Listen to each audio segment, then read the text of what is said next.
अभी जहां तक अभी रिजवान साहब ने जम्मू कश्मीर की बात करी है, ये थोड़ा सा बताना भूल गए कि अगर हम कश्मीर के क्षेत्र को लें तो वाटर इनलैंड ट्रांसपोर्ट का प्रोजेक्ट पड़ा है कई सालों से।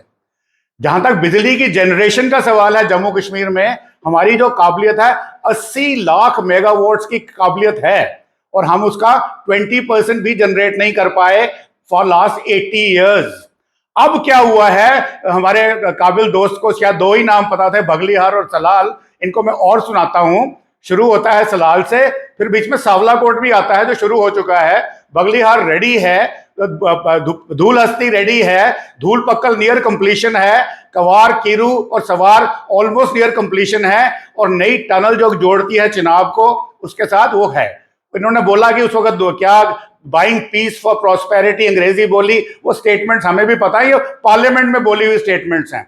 तो मुझे लगा कि जब मैंने पहली बार, मैंने किताब मेरी तैयार है, 1 महीने में पब्लिश हो जाएगी, और वो 600 पेज की किताब है। जगदीश जी को जरूर प्रेजेंट करूंगा मैं, एक कॉपी फ्री आके उनके ऑफिस में या घर आके। तो उनको ये बताना चाहता हूं कि ये सब चीजें 80 साल तक किसी ने नहीं बोली, आज वो बोलना शुरू हुआ है। तो उनको ऑपरेशन सिंदूर को भी ये बीच में अटैक कर रहे हैं, वो उसके कहने पे बंद किया, इसके अब अभी बड़े काबिल पैनलिस्ट हैं, पिछले 5-6 महीने से आपके साथ इनसे डिबेट कर रहे हैं कि जो इनको एक फैक्ट बताते हैं ये उसी को आके रिपीट करते हैं। तो मैं बोलिएगा कि आप लैपटॉप में जो डेटा सेव करते हैं ना, उसको रिपीट मत कीजिए, फर्दर एनालाइज कीजिए। गूगल के ऊपर बड़ी अच्छी अच्छी एप्स हैं जो आपको सारा डेटा देंगी। नहीं अगर मिलता है तो मेरे से किताब ले लीजिएगा।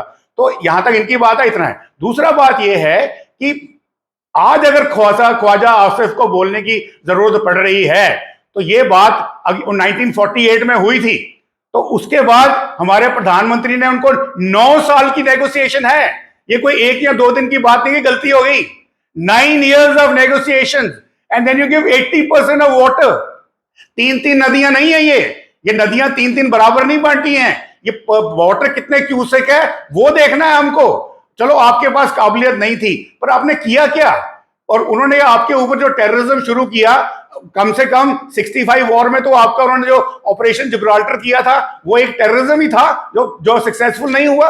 आपने फिर भी कुछ नहीं पूछा उनको, 71 में भी नहीं पूछा, कारगिल में भी नहीं पूछा, तो क्या हुआ मुझे समझ में नहीं आई। आज पहली बार जब पूछा गया है और पाकिस्तान को उसकी मार पड़ रही है, तो यहां पे आप पाकिस्तान का डिप्लोमेटिक स्टेटस की बात कर रहे हैं। वो कर लीजिए डिबेट, हम उस पर भी आपसे बात करेंगे, बताएंगे कि उनका वर्ल्ड में कितना कद ऊंचा हो गया जो आपकी समझ का हुआ है। अब आप ही के तो लोग हैं जो पाकिस्तान में कराची में जाके ओपन फोरम पे बोलते हैं कि हमें जिताइए, बीजेपी को हराइए। खैर नहीं, वो आपकी पार्टी की प्रॉब्लम्स हैं, मैं डिफेंस एक्सपर्ट हूं, उसमें नहीं जाऊंगा, और आईडब्ल्यू का भी एक्सपर्ट हूं, तो आपको फैक्ट्स फिगर्स ही दूंगा। और फैक्ट्स फिगर्स का मतलब यह है, आज पहली बार हिंदुस्तान की गवर्नमेंट ने, चाहे वो मोदी की हो, अगर ये राहुल गांधी भी करता तो भी हम मानते, उन्होंने पहली बार पाकिस्तान को वहां कॉम्प्रिहेंसिव चोट बनाई है, जिसमें ऑपरेशन सिंदूर भी था, इकोनॉमिक मार भी थी, पानी की मार भी थी, और डिप्लोमेटिक मार थी। This has happened for the first time. Please like and subscribe.